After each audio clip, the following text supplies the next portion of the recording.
Ferneuille from the Ryan Show here, chilling out on What's the Highlight Show with my brother, Mr. No Filter 718. Look, if I'm gonna go on a radio show and it's not my own, it's gonna be good. So be sure to check the replay. It's fire. We'll see you soon, folks. And don't forget, tune into the Ryan Show FM. You can hear me there too. Just chopping it up, you know what I'm saying? Just chopping it up, baby. Yeah, radio. This is the only place that all ever go in New York City. Hey, what's up? What's the highlights? It's your boy, Mr. No Filter 718. I am Verneuille from the Ryan Show in the building. Just finished wrapping up another episode here. We covered just about every topic we could have covered. And what did we talk about? We talked about giants. We talked about the opposite. We talked about fetuses and stem cells. We covered just about everything in 1 hour, so don't miss out. Stay tuned for that next episode.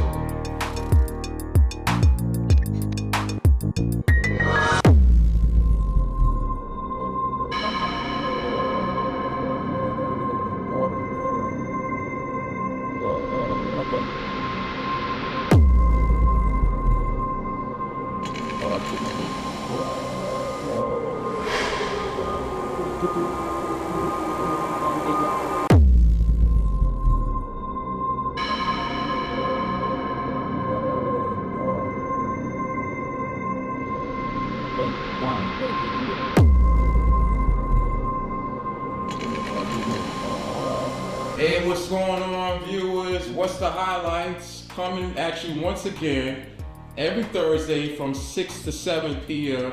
It's your boy, Mr. No Filter 718.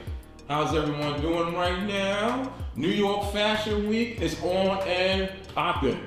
Today, we got a special host here. Goes by the name of Riot. Speak on, brother. It's good to be here. I've been waiting a long time. I see you shaking and moving, not only taking pictures, but now doing this radio show. I had to inquire to get on here. Yeah, man. I had to hit you up.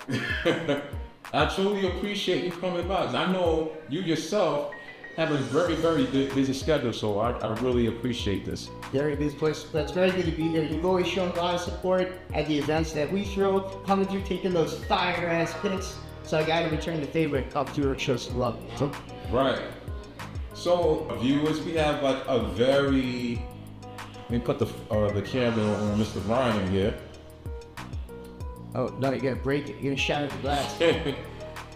We got a very, very big influencer here. We're gonna have a very intimate one-on-one session, minus the candlelight and roses. I know tomorrow is Valentine's Day, but... We'll wait on that. What made you get into radio? Well, I started a podcast many years ago, I guess maybe 4 or 5 years ago, which led to a live act, I guess you'd call it. Live entertainment, true live entertainment. Less viewership on the podcast than we had in the building.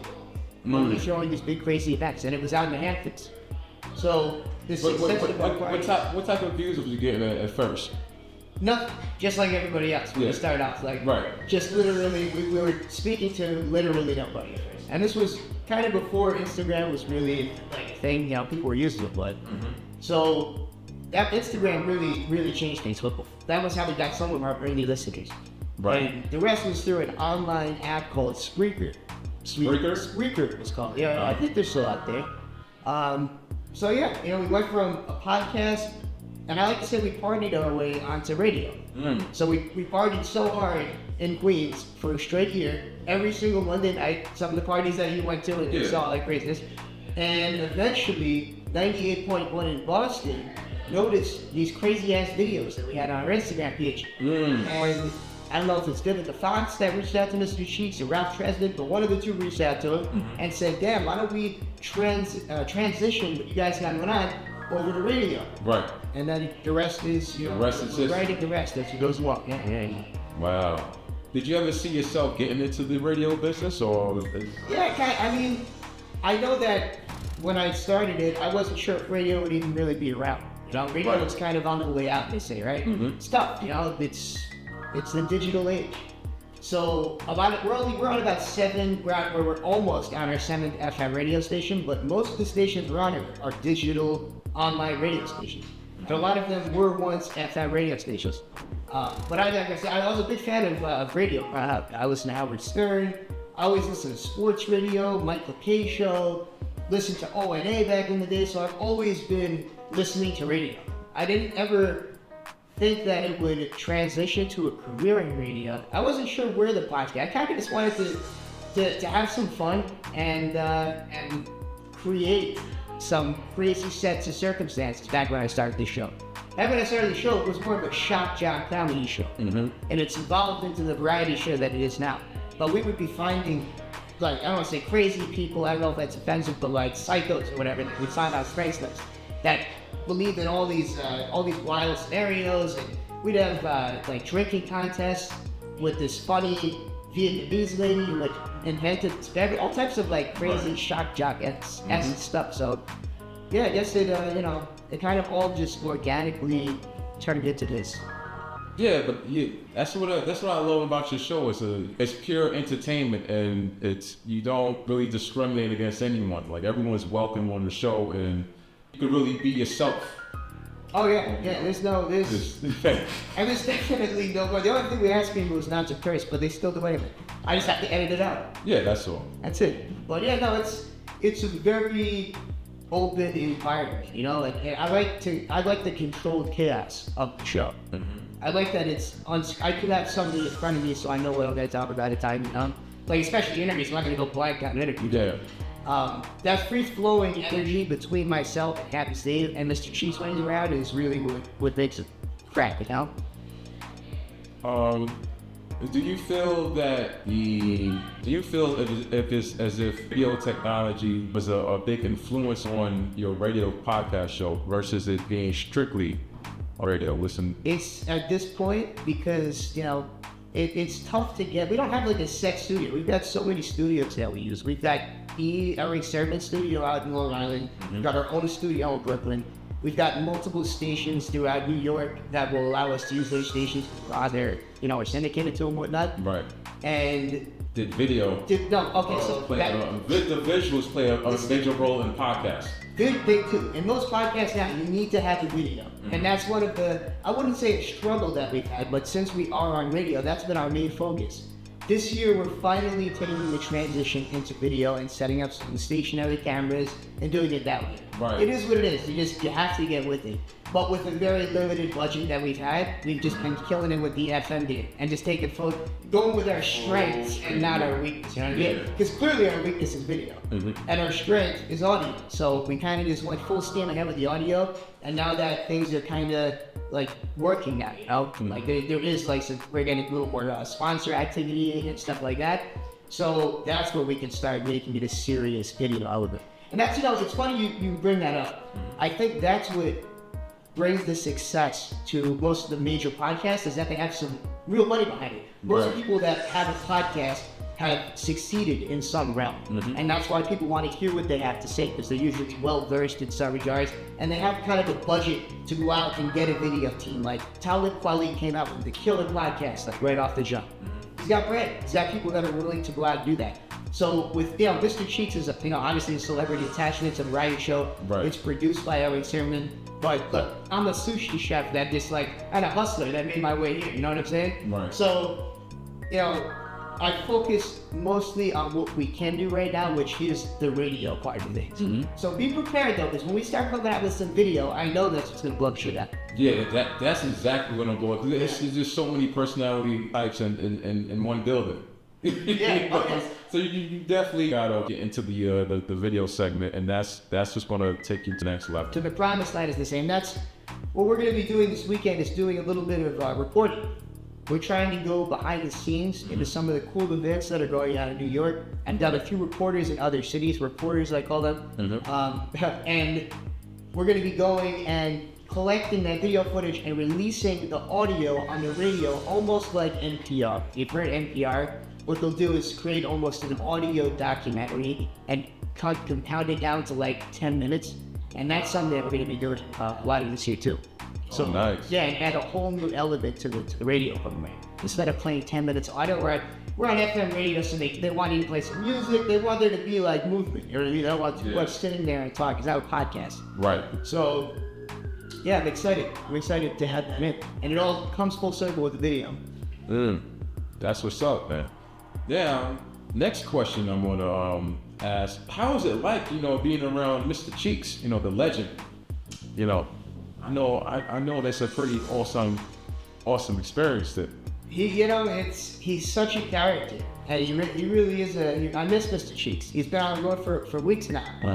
And he's just an energetic, creative, happy dude. Just always working, always doing things. Yeah.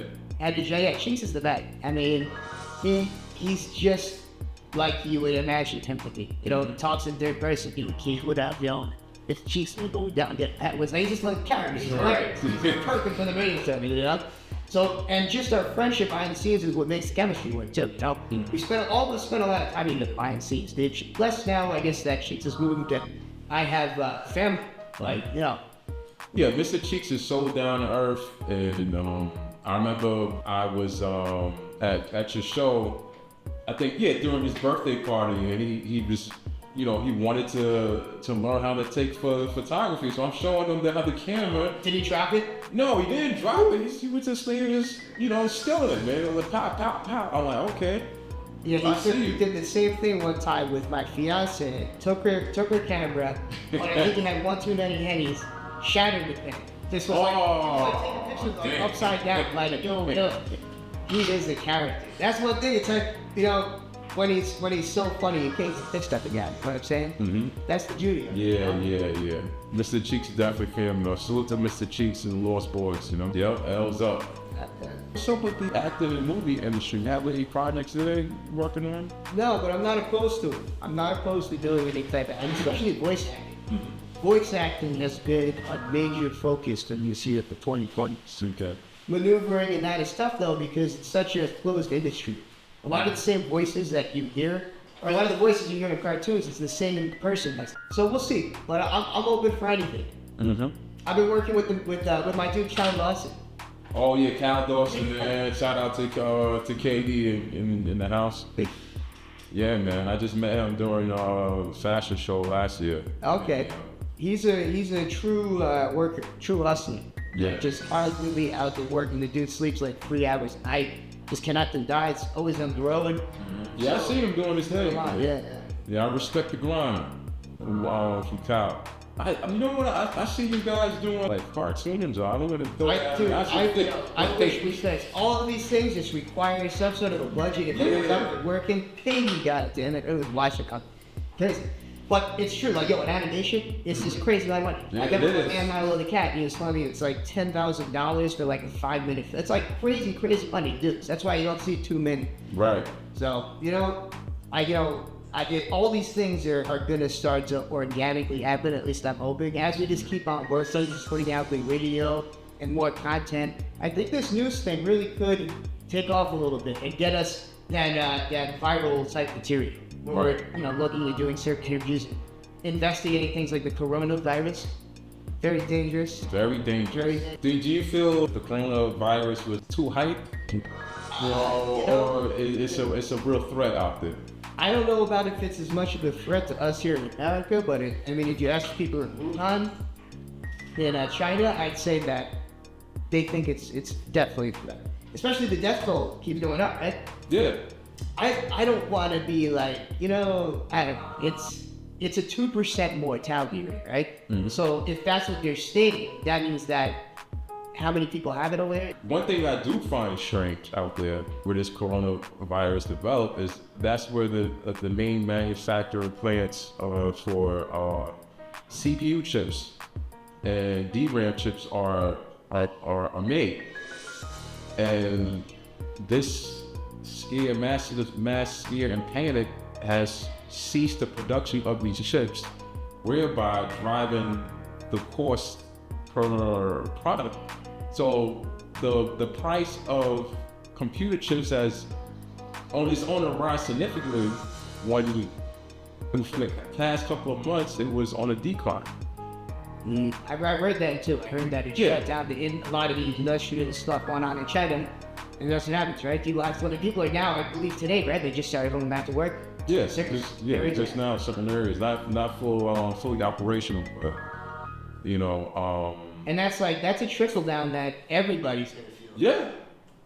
Not just like not people that are looking to buy a camera or buy a computer, but everything that's purchased has a computer chip in it for everything, cell phone, everything nowadays got a computer chip. Yeah, really, because like it doesn't seem like the mainstream media is trying to cause panic like that. Like if you look at some of the outside news sources, like Al Jazeera, had the ones over in China, it's like widespread panic. There's like 2 fully different reports coming from the United States and coming from outside the United States. Right. And that's what's weird to me. Like, I'm just starting now as we're transitioning to becoming a news show. I'm really starting to study other news sites and news stations and outlets and see how everything works.